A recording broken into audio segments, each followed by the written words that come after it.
Good morning, children. Welcome back to the online classes. I hope you all have enjoyed your summer vacation and you must have taken care of yourself and of your family members.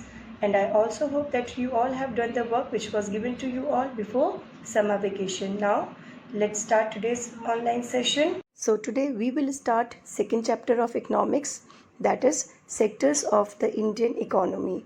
And children, this is one of the very important chapter of economics.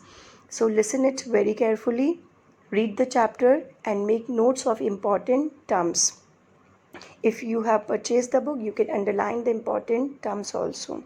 So let's begin with the first topic, that is sectors of economic activities.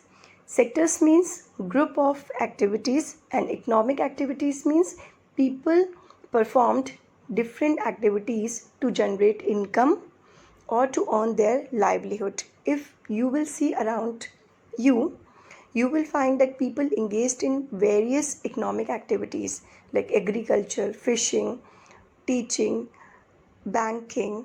So these are economic activities because these activities are performed by people to earn their livelihood or to generate income. Any activity through which a person get the money or generate income, that activity will come under the category of economic activities. And children, these activities are classified into different groups, and these groups also called sectors. And these sectors or these economic activities are classified on the basis of their nature of activity. According to this, there are three sectors: primary sector, secondary sector, tertiary sector. And second, they are grouped according to the nature of employment these activities provide, like organized sector and unorganized sector. And third, on the basis of the nature of ownership. And according to this, there are two sectors: public sector and private sectors. About the primary, secondary and tertiary sector, you have read in your previous class also. So in this chapter, you will read about all these sectors in detail. So let's begin with the primary sector. About primary sector, you have read in your previous class also. And when we produce goods by exploiting natural resources, all these activities come under the primary sector. And children, primary sector also known as agriculture sector because most of the product or activities are related to agriculture. So if you will get the question on primary sector or on agriculture sector, answer will be same, so don't get confused. In primary sector, example of primary sector are agriculture, dairy, fishing, forestry, mining, and through these economic activities we get the product by exploiting natural resources.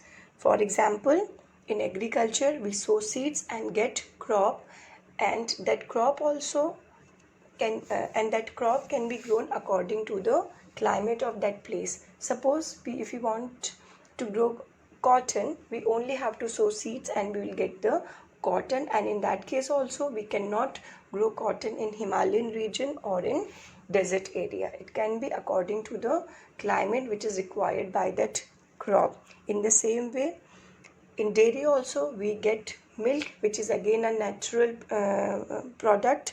In fishing, fish are example of natural product. In forestry and in mining also we get the forest product like wood and different product.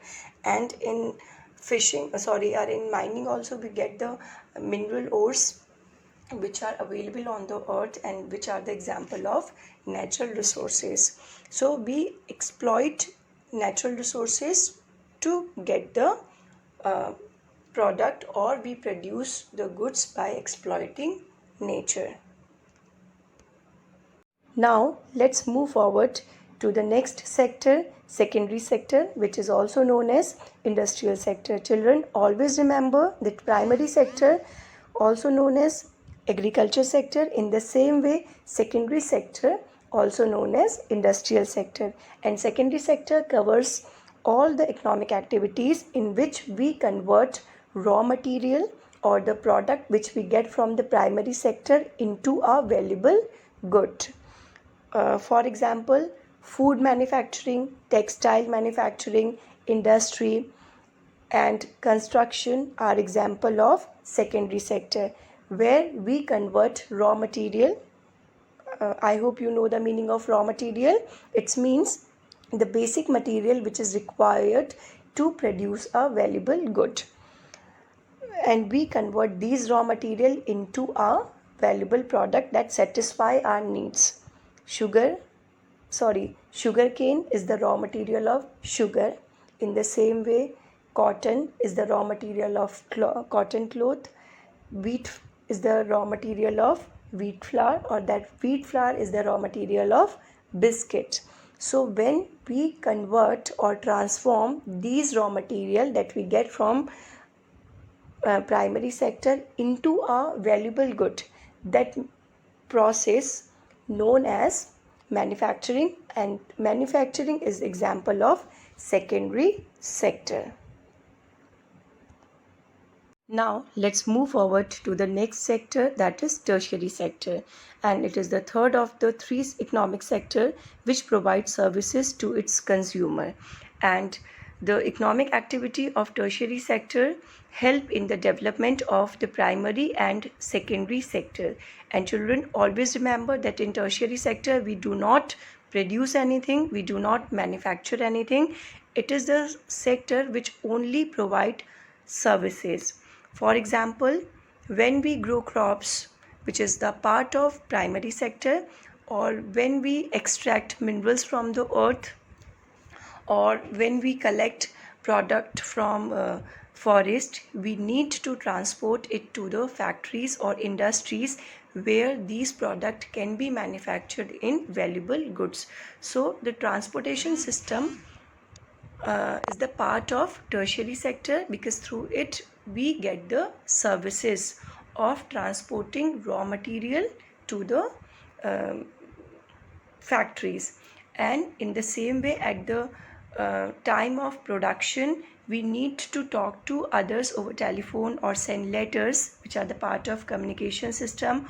Or for production, we need to borrow money from bank, and the banking system is also part of tertiary sector. So transportation, communication, banking, trade are part of or are example of tertiary sector. Apart from that, we require some services for our day-to-day life, and there are many people, those who provide personal services such as washerman, barbers, cobblers, lawyers. And apart from this, people also do teaching.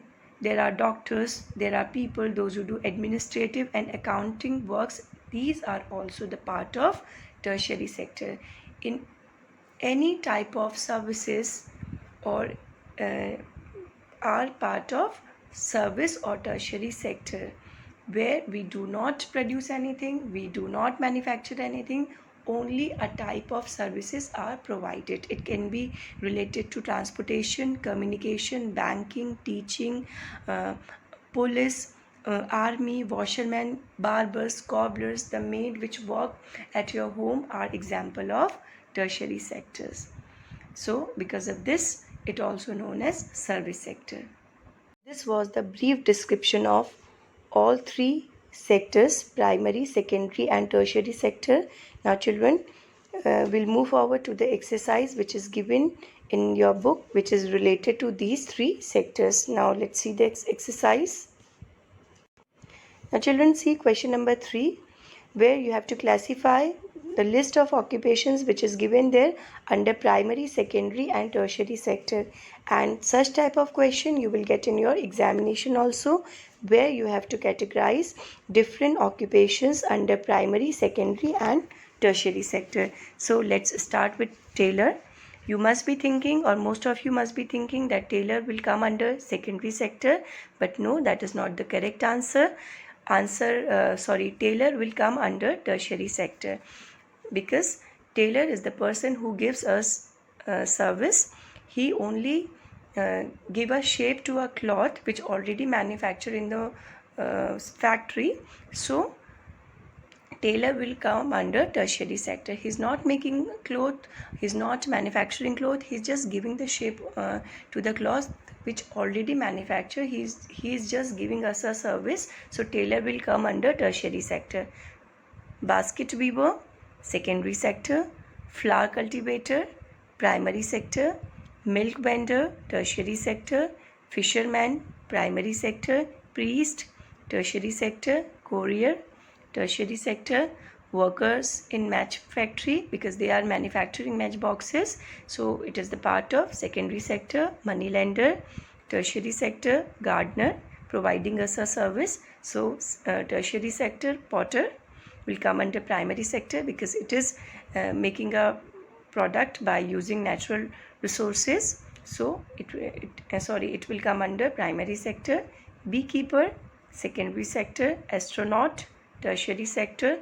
Call center employee are the part of tertiary sector. So in this way you will get the question in your examination. I hope now you will be able to categorize different occupations under primary, secondary and tertiary sector. Though all these three sectors have different type of economic activities, but these three sectors are completely dependent on each other. For example, agriculture, mining, fishing, forestry are example of primary sector. In the same way, manufacturing and processing are example of secondary sector. Transportation, medical, educational, banking are example of tertiary sector. Now we'll see how they are interdependent on each other. For growing crops, for mining, fishing, forestry, we need different types of tools, machinery, equipments, fertilizers, and all these things manufactured in industries which are the part of secondary sector. And after growing the crops or after collecting the woods or the final product from primary sector, we need to transport it to industries or to the market. For that we need transportation and we need skilled labor. To improve the quality of human resource, we need the education system, and for getting the loan we required banking system, and for the health of the employee we need medical system. So in that way primary sector is dependent on secondary and tertiary sector. In same way, in manufacturing or in secondary sector, we process or manufactured a new product by from the product which we get from primary sector. So if you'll take the example of our country, 70% industries of our country are getting raw material from primary sector, means they are agro based industries. So raw material we get from primary sector, and again for taking loan, for transporting the product, final product to market, and for the movement of employees we require transportation, medical, education system and banking system, which are the part of tertiary sector. So secondary sector also depend on primary and tertiary sector, and tertiary sector, as we have discussed just now, the tertiary sector is a support to primary and secondary sector, means the growth of tertiary sector depend on primary and secondary sector. Now the next question is, how much goods and services are produced in these three sectors? For getting the answer of this question, we have to move forward to our next topic, that is comparing the three sectors. Now in an economy there could be one or more sectors which have dominant in terms of total production and employment, while the other sectors are relatively small in size. To understand how much goods and services are produced, we need to understand GDP. So till now we have discussed that economic activity made up of primary, secondary and tertiary sector. When we find the total money value of all the goods and services from all the three sectors, that is known as GDP. So what is GDP and how do we count various goods and services? Let's see. GDP is the monetary measures of the market value of final goods and services produced in a period.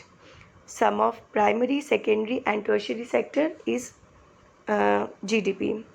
Second, economists suggest that the value of goods and services should be used rather than adding up the actual numbers. Not every good that is produced and sold needs to be counted. Include only final goods and services.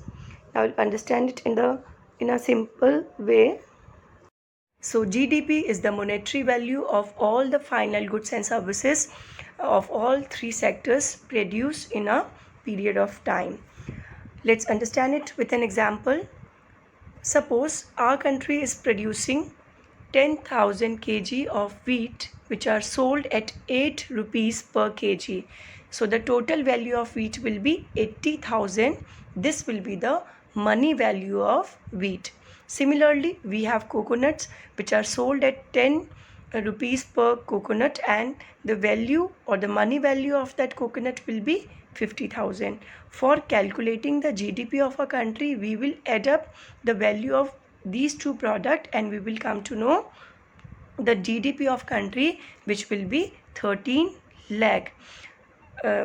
In same way, for calculating the GDP of a country, we'll take the monetary value of all the products and services which are produced by these three sectors, primary, secondary and tertiary sector, in a period of time, and with this we get the GDP of that country. But always remember, we always count the money value of final goods and services. We do not count the intermediary goods. For example, we have wheat which is sold at 8 rupees per kg.